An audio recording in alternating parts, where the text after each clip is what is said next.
नमस्कार साथियों, के हुसैन क्लासेज में आपका स्वागत है। और आज हम जो चर्चा करेंगे इस वीडियो के माध्यम से, वो चर्चा क्या होगा कि टेंस के जो भी बेसिक इंट्रोडक्शन होते हैं, बेसिक जो परिचय होते हैं, उनमें कौन कौन से रूल लागू होते हैं और वो कौन कौन से रूल पर हम जो सेंटेंस बनाएंगे और उनसे कैसे ऑब्जेक्टिव का निर्माण करेंगे और उन सवालों को हम कैसे बनाएंगे, उसके बारे में हम इस सेशन में उस पर परिचर्चा करेंगे। और जो आपको ज्यादा देर का ये वीडियो नहीं है, आराम से इसको धैर्य बना के इसको देखिए ताकि आपको किसी प्रकार की दिक्कत ना हो। लेकिन इस सेशन के नीचे डिस्क्रिप्शन में एक लिंक है, वहां पे जाके आप आर्टिकल से संबंधित जो भी वीडियोज हैं वो आपके डिस्क्रिप्शन में लिंक दे दिया गया है, वहां से जाके देख के आप यहां से लाभ उठा सकते हैं।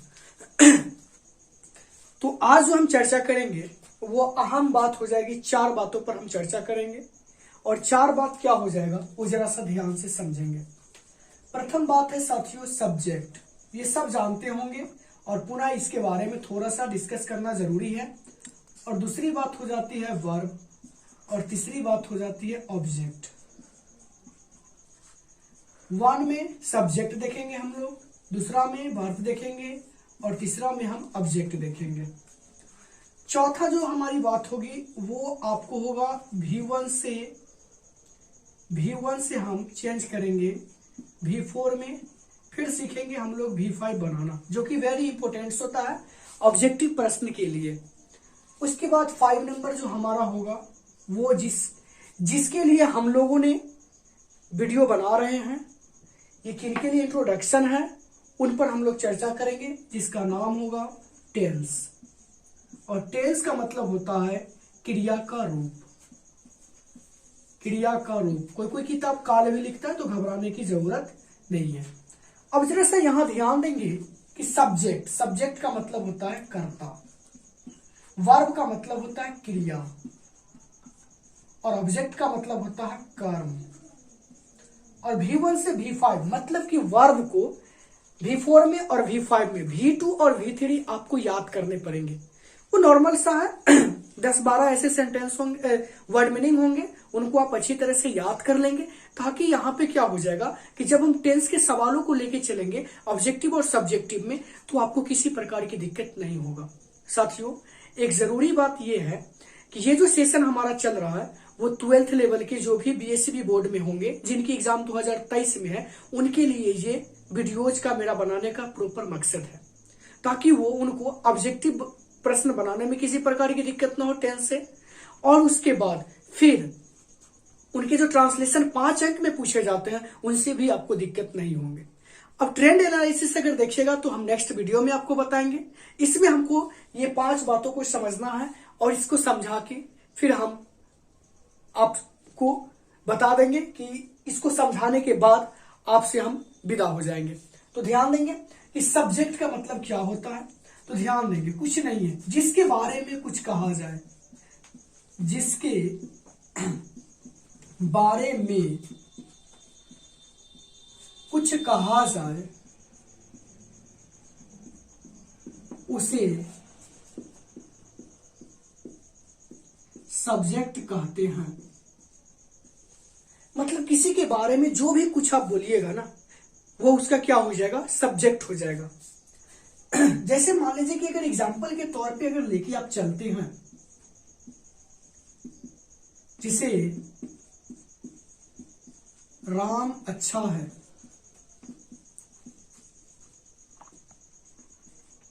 वह खाता है,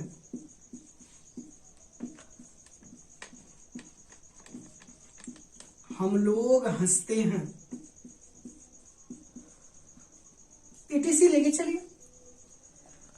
तो जिसके बारे में कुछ कहा जाए उसे हम लोग क्या कहते हैं, सब्जेक्ट कहते हैं। और सब्जेक्ट को पहचानने के लिए ना WHO हु मतलब कौन लगाकर हम क्या करते हैं, प्रश्न करते हैं। तो इसमें हमको सब्जेक्ट अगर पहचानना है, जैसे राम अच्छा है, किसके बारे में बोला जा रहा है, ये राम के बारे में बोला जा रहा है। वह खाता है, कौन खाता है, तो वह खाता है, तो वह के बारे में बोला जा रहा है। और हम लोग हंसते हैं, कौन हंसते हैं, तो हम लोग हंसते हैं। तो यहाँ पे जो हम लोग आप देख रहे हैं, राम सब्जेक्ट हो जाएगा, वह सब्जेक्ट हो जाएगा और हम लोग सब्जेक्ट हो जाएगा। आप सीनियर बच्चे हैं, आपको इसमें किसी प्रकार की दिक्कत नहीं होना चाहिए। तो उम्मीद करते हैं कि आप सब्जेक्ट अच्छी तरह से समझ गए होंगे कि जिसके बारे में कुछ कहा जाए उसे सब्जेक्ट कहते हैं। सब्जेक्ट को पहचानने के लिए सेंटेंस में हु लगाकर प्रश्न करते हैं, जैसे कौन अच्छा है, कौन खाता है, कौन हंसते हैं, और जो उत्तर आता है तो कौन अच्छा है, राम अच्छा है, तो राम क्या हो जाएगा, सब्जेक्ट हो जाएगा। वह खाता है, कौन खाता है, उत्तर क्या आया, वह, तो वह क्या हो जाएगा, सब्जेक्ट हो जाएगा। हम लोग हंसते हैं, कौन हंसते हैं, तो यहां पर क्या हो जाएगा, हम लोग हंसते हैं। तो आप सब्जेक्ट अच्छी तरह से समझ गए होंगे। अब हम आपको समझा देता हूं वर्ब के बारे में। तो दूसरे नंबर जो हमारी बात हो जाएगी वर्ब, VERB वर्ब। वर्ब का मतलब होता है क्रिया। सिंपल सा डिफिनेशन है, ध्यान से सुनिएगा और समझिएगा कि किसी काम का होना ही वर्ब, VERB वर्ब कहलाती है। किसी काम का होना ही वर्ब कहलाती है। जैसे में मान लीजिए पढ़ना, लिखना, रोना, हंसना, उत्तर देना। इंग्लिश में अगर लेके चलिएगा तो read, right, weep, laugh, answer. तो किसी काम का होना ही क्या कहलाती है, वर्ब कहलाती है। किसी काम का होना ही वर्ब कहलाती है। पढ़ना, लिखना, रोना, हंसना, गाली देना भी एक वर्ब है, ध्यान देंगे। तो क्या हो जाएगा कि जिस वर्ड मीनिंग के लास्ट में नो आकर ना लागल हो, क्या लगा हो, वर्ब को पहचानने के लिए हिंदी वर्ड मीनिंग से पता लगाते हैं कि जिसमें क्या लगा हो, ना लागल हो। तो ये जो ना लगा हुआ ना, इन्हीं ना लगे वाले में क्या करेंगे हम लोग, वो हमारे क्या हो जाएंगे, वर्ब हो जाएंगे। जैसे पढ़ना, लास्ट में क्या लगा हुआ है, ना। लिखना, ना। रोना, ना। हंसना, ना। उत्तर देना, ना। और जो कि यह क्या करता है, कोई काम को दर्शाता है, तो इसको हम लोग क्या कहेंगे, वर्ब कहेंगे। इसमें आपको किसी प्रकार की दिक्कत नहीं होना चाहिए। फिर हम वर्ब की जब स्पेशल सेशन चलेगा उसमें हम लोग अच्छी तरह से इनके बारे में अच्छी तरह से जानने का क्या करेंगे, प्रयास करेंगे। तो आशा करते हैं कि आप वर्ब के बारे में भी अच्छी तरह से समझ गए होंगे। अब जरा लेके चलिए ऑब्जेक्ट के बारे में। तो ये जो हमारा ऑब्जेक्ट जो हो जाएगा, ऑब्जेक्ट, OBJECT, ऑब्जेक्ट मतलब होता है कर्म, मतलब क्रिया का फल जिस पर परे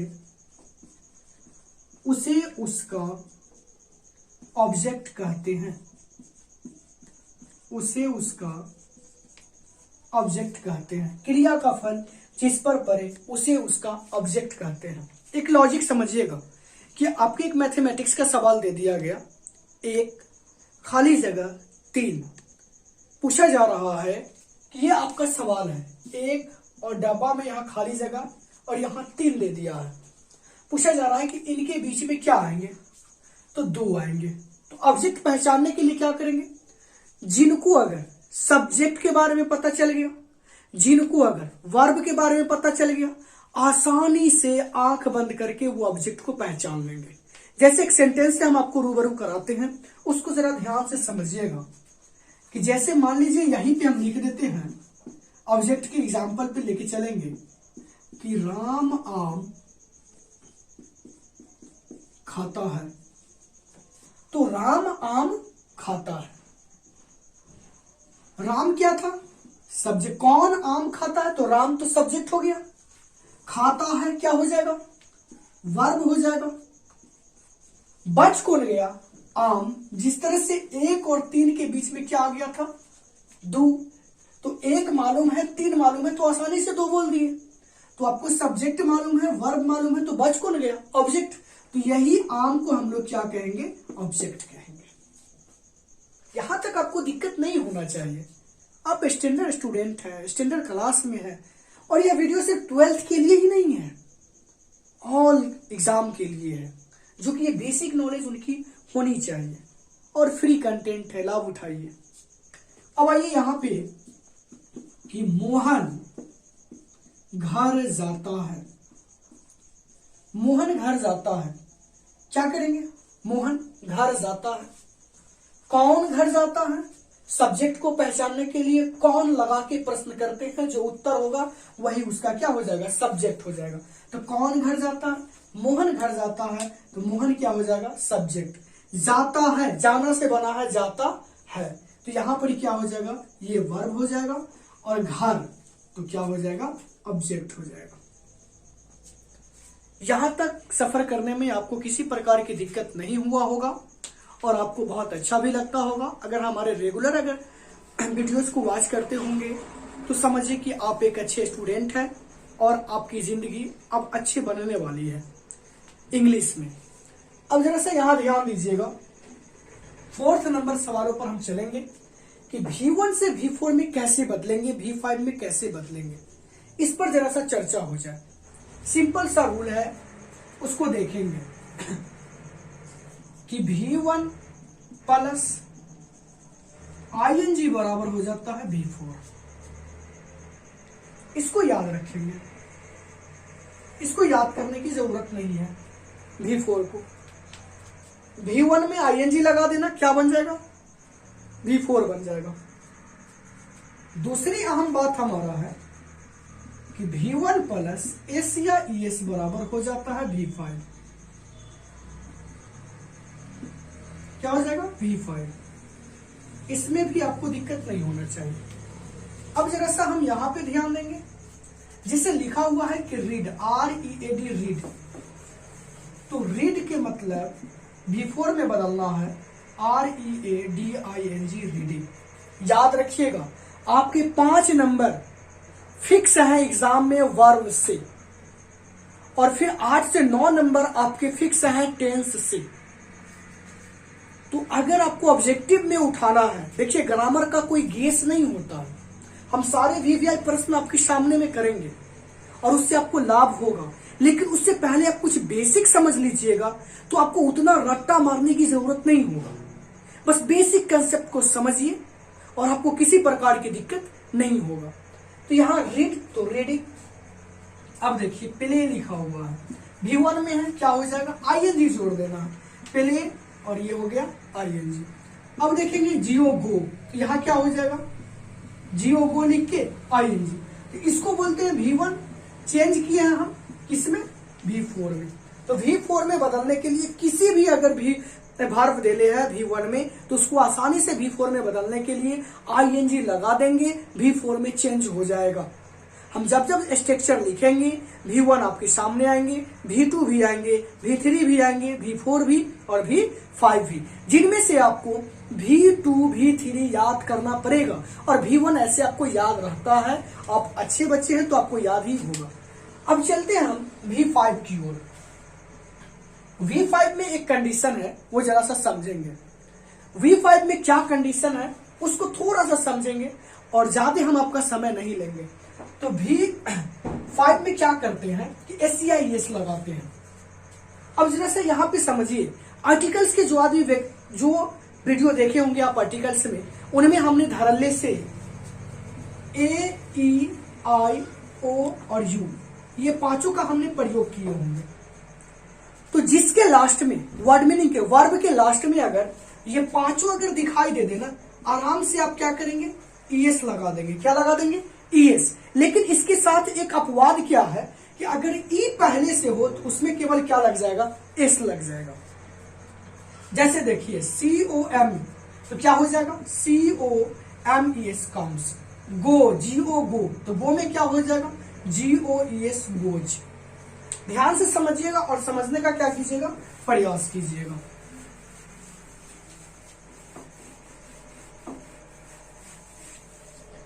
अब यहां पे देख लीजिए, ये थोड़ा सा V5 समझिए ठीक से। मान लीजिए कि यहां पे दे रहे हैं अब्यूज, ABUSE, E पहले से, सिर्फ E वाले में ही हम ऐसे काम करेंगे, केवल S जोड़ेंगे। लेकिन अगर अगर ए ई आई ओ यू ये पांचों अक्षर में से अगर कोनो आपको दिखाई दे देना तो उसमें क्या लगाएंगे, एस जोड़ देंगे, और ना दिखाई देगा तो उसके साथ क्या लगाएंगे, केवल एस लगाएंगे। लेकिन शर्त यह है कि ई पहले से अगर मौजूद है तो उसमें क्या लग जाएगा, केवल एस लग जाएगा। जैसे अब्यूज, ई पहले से मौजूद है तो क्या बन जाएगा, A B U S P S. फिर मान लीजिए आपको दे दिया यहाँ पे play, P L A Y, play, Y मिलाइए, लास्ट लेटर वाई, वाई यहाँ मिल रहा है, नहीं मिल रहा है, यहाँ पर सीधा डायरेक्ट क्या हो जाएगा, प्लेज हो जाएगा। फिर मान लीजिए आपको दे दिया write, W R I T, write, E पहले से है, क्या हो जाएगा, W R I T E S, writes. फिर अब यहां पर से आप समझ सकते हैं कि ये कैसे बनेगा। जैसे मान लीजिए बीट देने हैं, B E A T, beat, beat मतलब होता है पीटना, तो यहाँ पर क्या हो जाएगा, B E A T S, S, S इसलिए लगेगा क्योंकि टी ये पांचों वॉवेल से नहीं मिलता है। यहाँ उच्चारण पे जाने की जरूरत नहीं है, आर्टिकल्स में उच्चारण पे जाके उनको बनाते हैं, और यहाँ पे क्या करते हैं हम लोग, डायरेक्ट वे में इसको समझते हैं। तो उम्मीद करते हैं कि आपको यहां तक समझने में आपको किसी प्रकार की दिक्कत नहीं हुआ होगा, और मैं आपको दिक्कत भी होने नहीं दूंगा। अब चलते हैं हम क्या, मेरी जो आप सब्जेक्ट समझ गए, वर्ब समझ गए, ऑब्जेक्ट समझ गए, V1 से V5 बदलने में भी आ गया होगा, और V5 में हम लोग क्या, टेंस में अब चलेंगे 5 नंबर में कि टेंस किसको कहते हैं वो जरा सा समझेंगे। टेंस जो है ना उसका डिफिनेशन याद रखिए कि उपयुक्त, उपयुक्त सब्जेक्ट के अनुसार वर्ब का, उपयुक्त सब्जेक्ट के अनुसार वर्ब का सही प्रयोग करना ही टेंस कहलाती है, या टेंस कहलाता है। जो लिख दीजिए, जैसे में वह जाता है, वह जा रहा है, और वह जा चुका है, और वह जाता रहा है। ये 4 मॉडल आपके सामने में सेंटेंस दिखाई देते होंगे। वह जाता है, वह जा रहा है, वह जा चुका है, और वह जाता रहा है।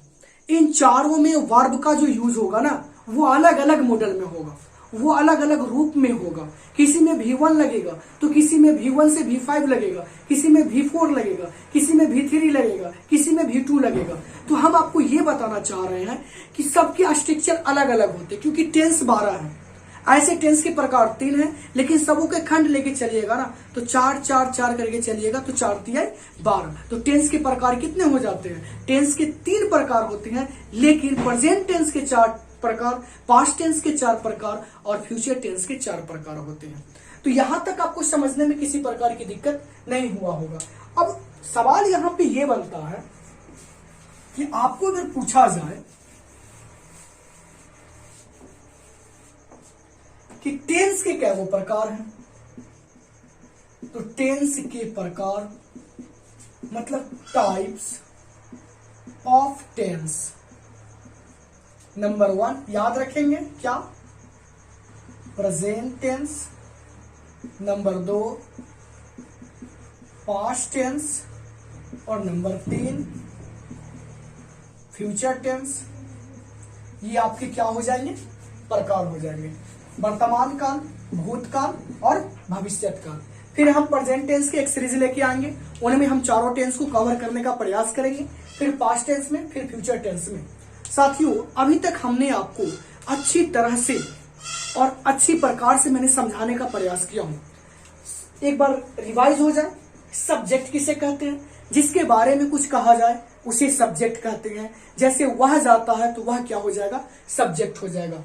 वर्ब, किसी काम का होना ही क्या कहलाता है, वर्ब कहलाता है। इसमें आपको किसी प्रकार की दिक्कत नहीं है। पढ़ना, लिखना, हंसना, रोना पहचानने के लिए अंग्रेजी वर्ड के, हिंदी शब्द के लास्ट अक्षर ना देखते हैं, और वह अगर कोई काम को दर्शाता है तो वह क्या हो जाएगा, वर्ब हो जाएगा।